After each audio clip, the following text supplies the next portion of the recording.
Our speaker today is Reverend Dr. Ruth Miller, an ordained New Thought minister and the author of over 25 books. She hosts the radio program Noetic Moments, explaining what consciousness is, what it does, and how our lives could be different if we understood it. As the spiritual leader of Ocean Unity, she provides classes, regular Sunday talks, counseling. Reverend Miller's message today is called Peace and Light in the Mystery. And she observes it's that time again. Long, dark nights, wind, rain, ice. We curl up inside whenever we can with glowing lights and something warm, away from the cold outside air. As we do so, a strange, wonderful peace fills our hearts and souls.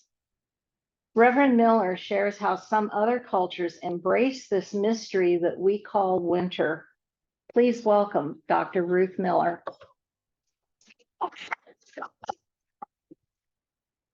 Thank you, my dear. I'll grab my water. I haven't sung tenor in decades. And that song was definitely tenor. So good to see you all. And to share this wonderful season. One of the things that we forget if we grew up in the Christian world is that there are 29 holy days between the 1st of December and the middle of January. Only one of them happens to be the day we call Christmas. Isn't that interesting? And if we were Orthodox, we wouldn't celebrate the feast of Jesus' birth until what we call in the Christian world Epiphany, the 6th of January.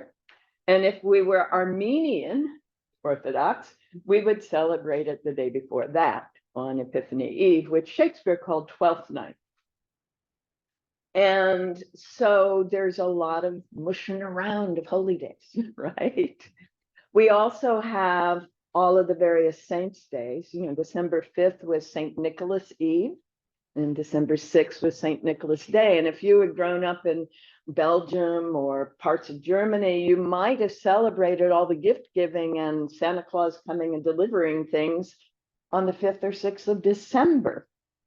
And if you're in Italy, it's the 5th or 6th of January when La Befana and the three wise men are coming to visit. And does anyone remember that marvelous Hallmark opera, Amal and the Night Visitors? I always wanted to be the mom in that.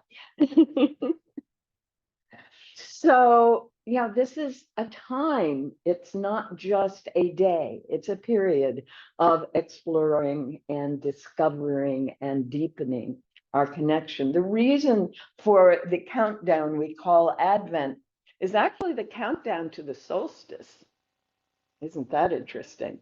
It's taking the time to end the year in hope, in peace, in love, and ultimately in joy as we open ourselves to the new year.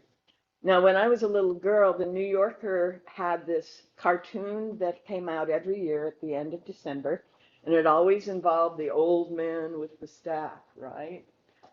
And he'd be walking out. And then there'd be the new baby with the new banner, and the new baby would be coming in, right?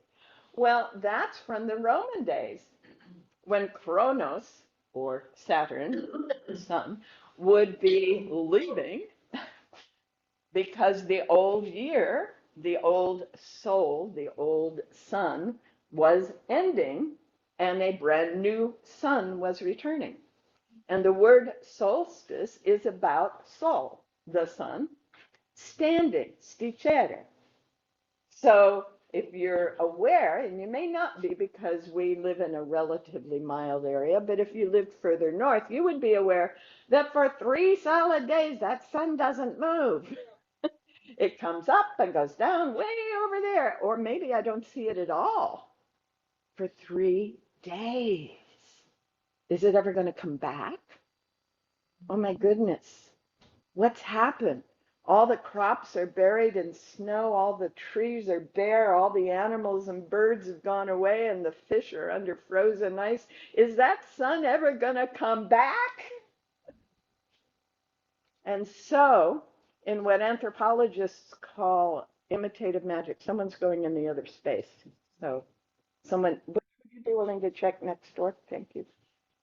So, in what anthropologists call imitative magic, people would start having round things and lights and everything they could to make it clear that the round sun is very important and we want it here now. Hi. So as we look at history of humanity, we're seeing this season being honored and celebrated for thousands of years, long before anybody that Americans call Jesus the Christ was ever conceived of, considered, even talked about as a Messiah in the book of Isaiah. Right? Never, ever, ever was that person a thought, even when people were celebrating this time of year for thousands of years. So why do we assign this particular time to that particular person? And what is the mystery here? Because the mystery that unfolds as we're aware that the sun is not coming back, it's not coming back. Oh, look, it came back. Joyful celebration. Yes, right? And the sun is, in many, many, many, many traditions, the physical manifestation of all life. Well, guess why? No sun, no life, right? Right? And it is the physical focus for anyone who wants to feel that connection with the power that is heat, the power that is light, the power that is connecting the earth with all this other stuff that is going on out there in the stars at night. Yes.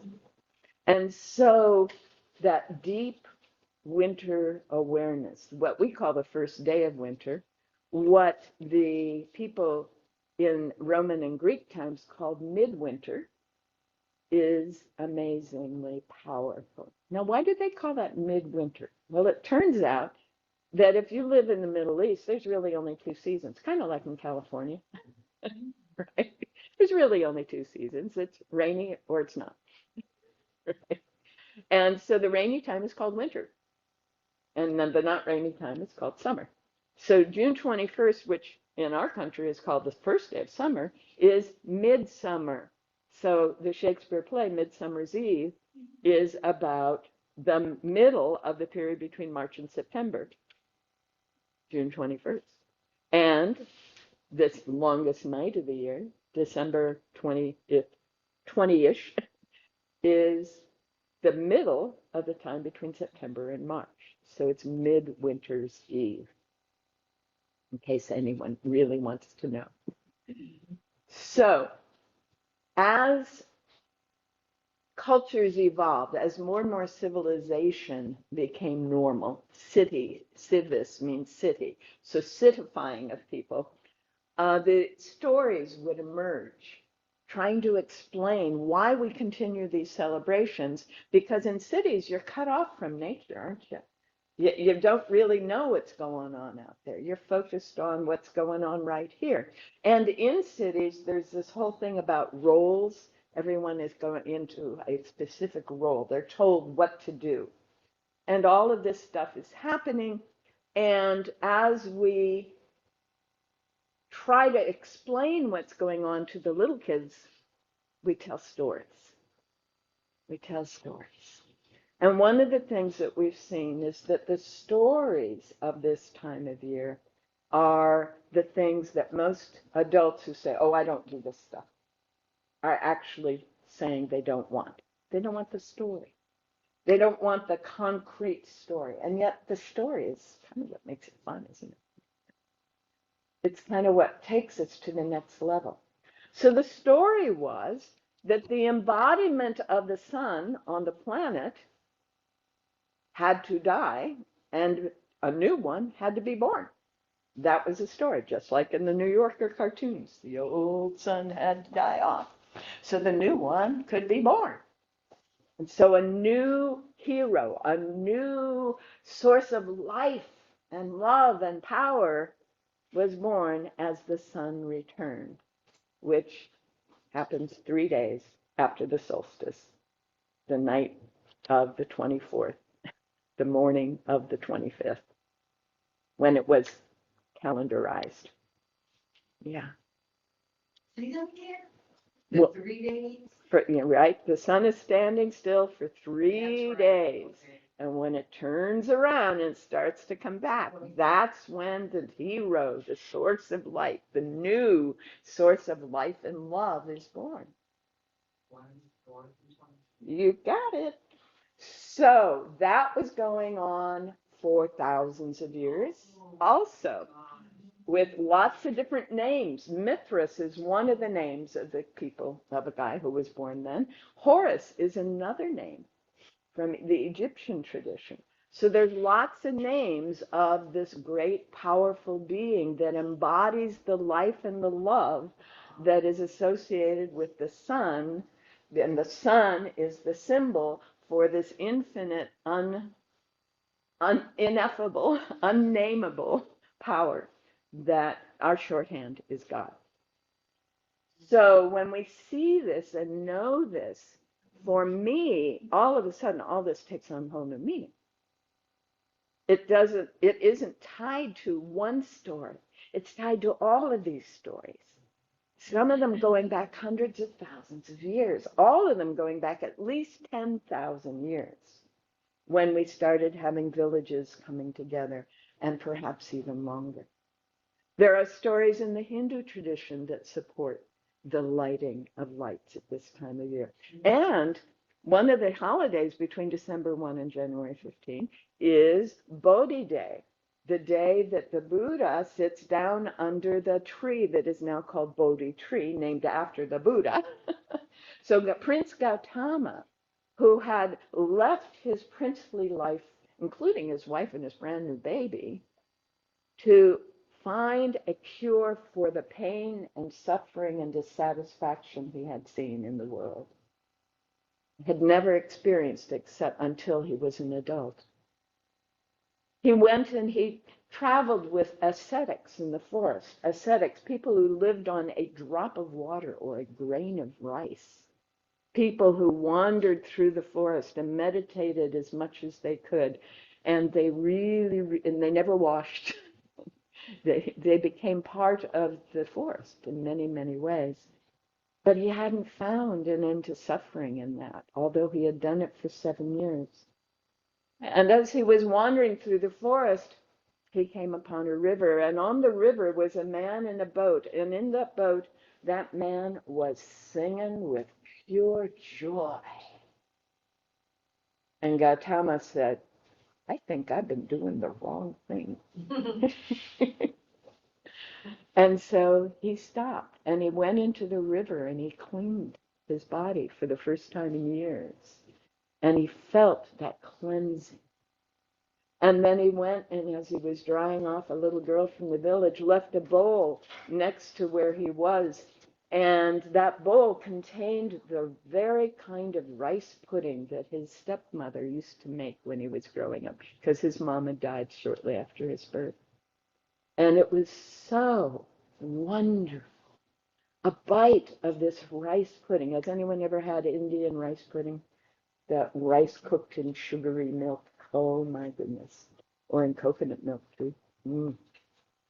So he had a bite of this, and it was just heavenly. It was like, who can suffer when you are clean and enjoying this incredible dish, right?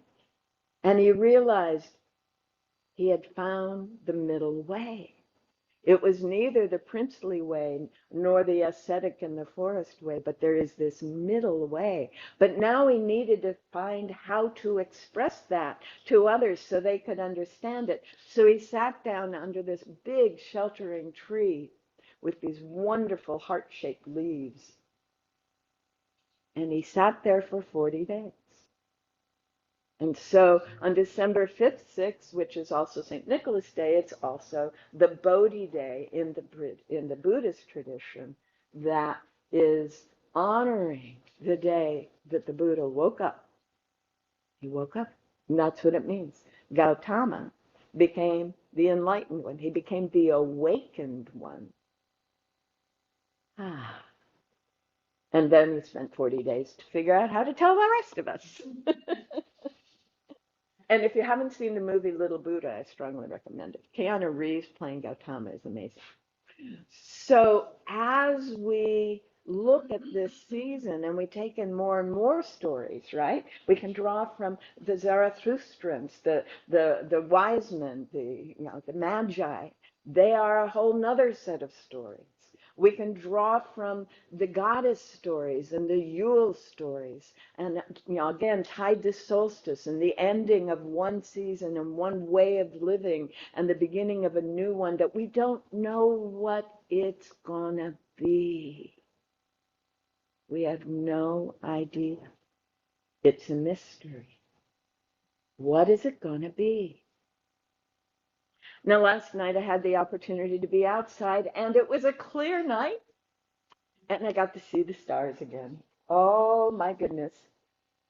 Can you imagine living a life where all the light you see at night is the stars?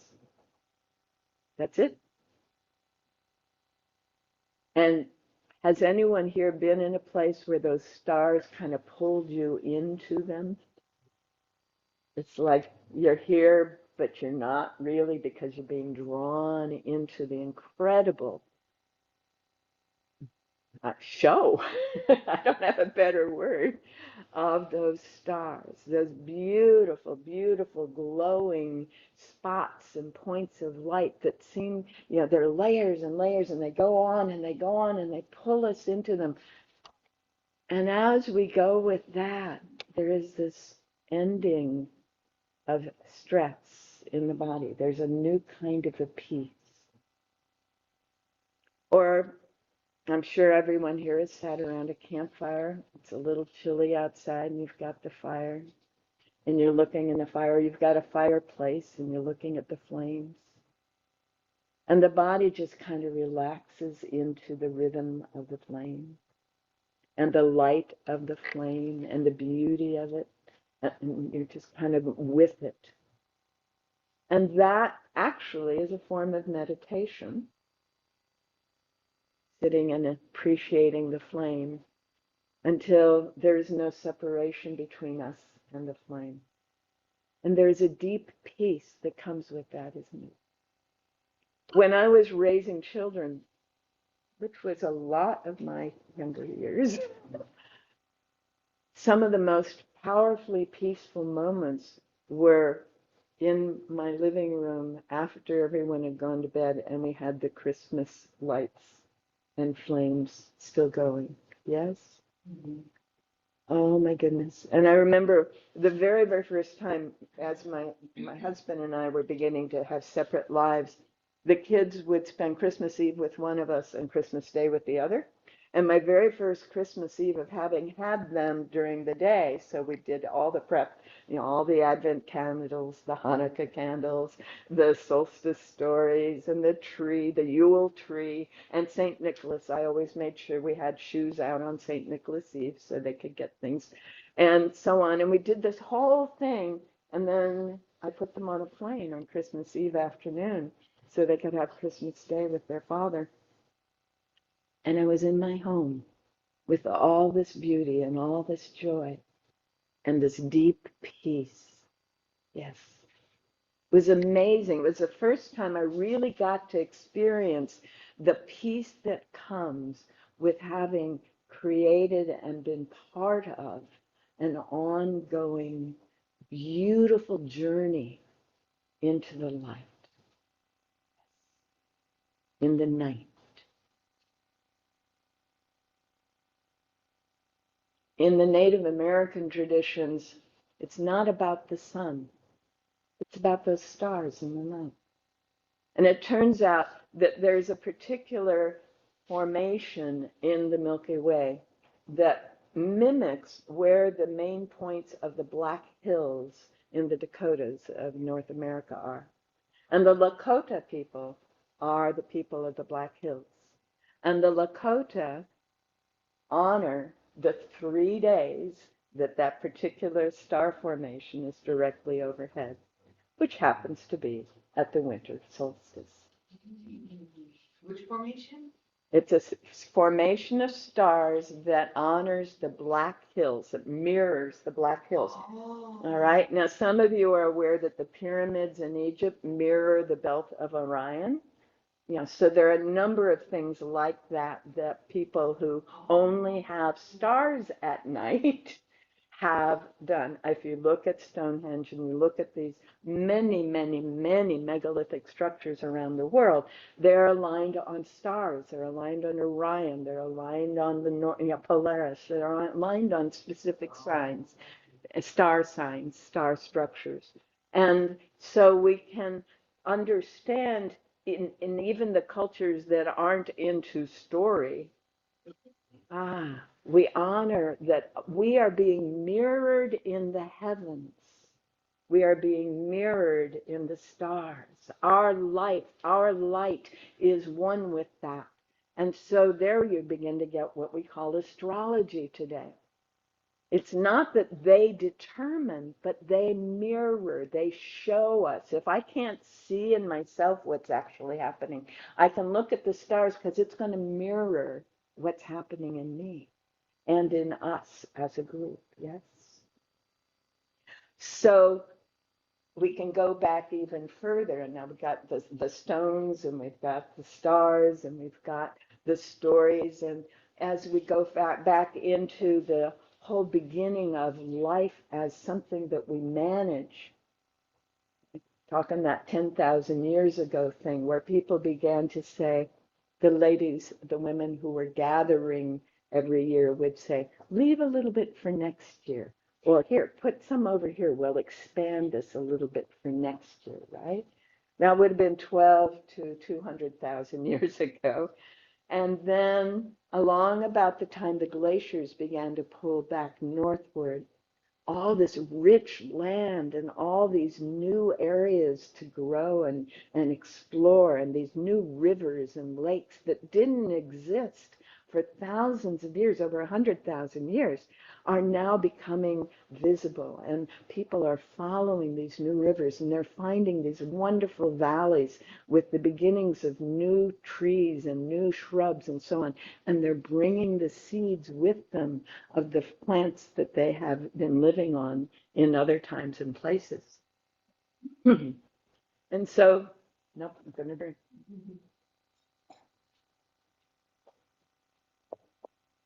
And so what begins to become the process to think about and to be aware of is that this precious seed doesn't look alive, but it has life in it.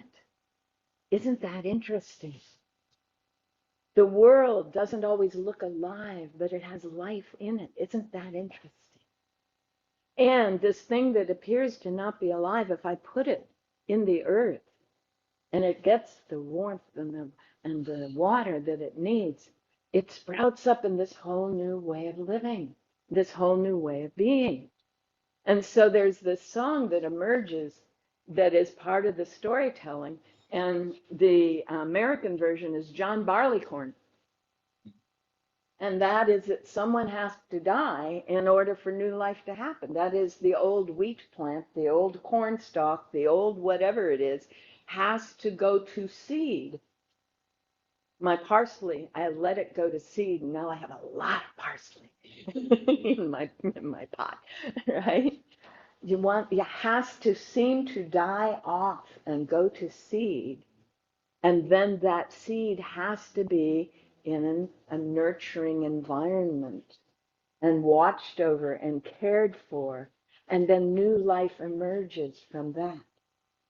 And that becomes part of the story as well. So in the parts of the world that don't have snow and ice now, this whole thing of this time of winter is about that which appeared to be dead has come alive again.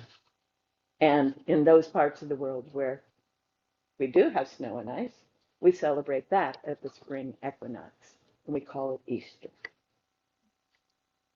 So this way of connecting to all that is always moderated by our story, our understanding, our openness to explaining, to being with it, and the degree to which we can allow ourselves to simply be in the mystery and not worry about whether the story is accurate or true or factual, is the degree to which we can be at peace with the light in the darkness that is the sun of new life, always and everywhere. Thank you. Meditation. Yes, ma'am.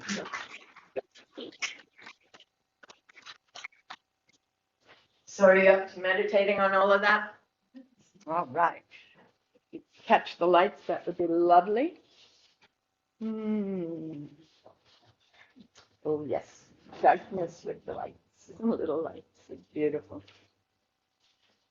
So let's take a deep breath and relax in this chair, in this place, in this room. And allow the body to simply be. Be supported, be supplied, be held in this moment, in this place.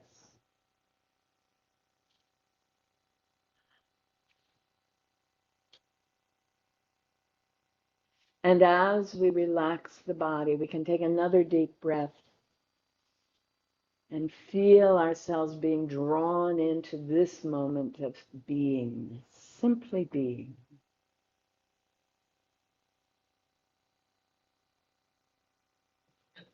And in this simply being, we are aware that there is all kind of stuff going on in the body, and we don't have to manage it. We can just relax into it.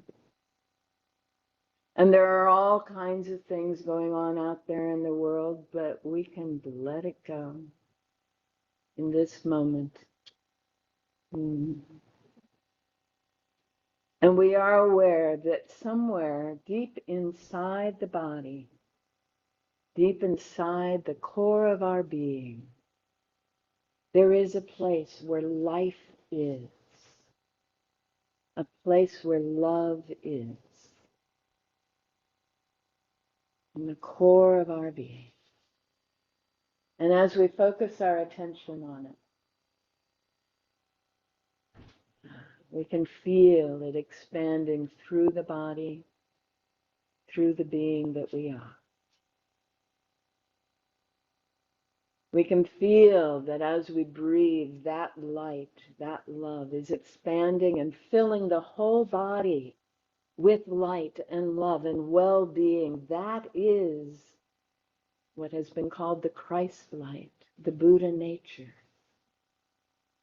the love, the heart center in each of us. And it expands to fill all of us. And it expands beyond the body, because who we are is not just a body. Who we are is a beingness that includes the body, a field of mind and soul energy, a field that is part of the one field, the one being of spirit. And as we allow our awareness to expand beyond the body into this field, we feel the connection between this body, this mind, this beingness, and all being. With every breath, we're breathing in more of that breathing, that wonderful breathing beingness. And with every exhale, we are breathing into that wonderful beingness.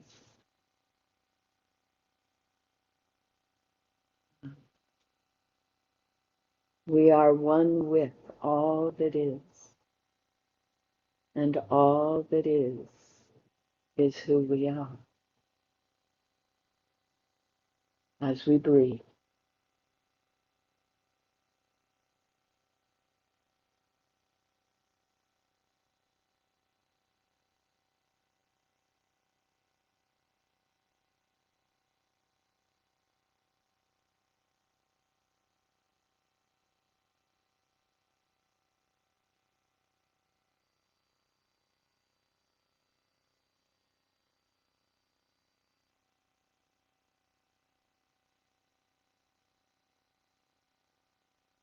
And we become aware that all the beingness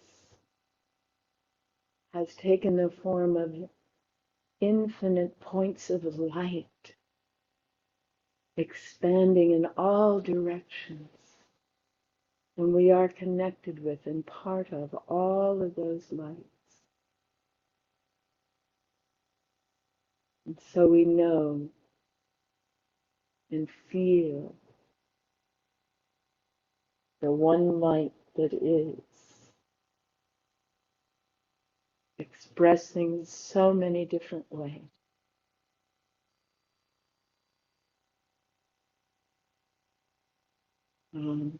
And it is all good. It is all light. It is all love. And it is who we are, here, now, and always. So we take another breath, a cleansing breath, to bring us back into this room, feeling continually that connection with all beings in the light and the love that we are. Ah, yes. And so it is. Now we can raise the light in the room again, please. Thank you.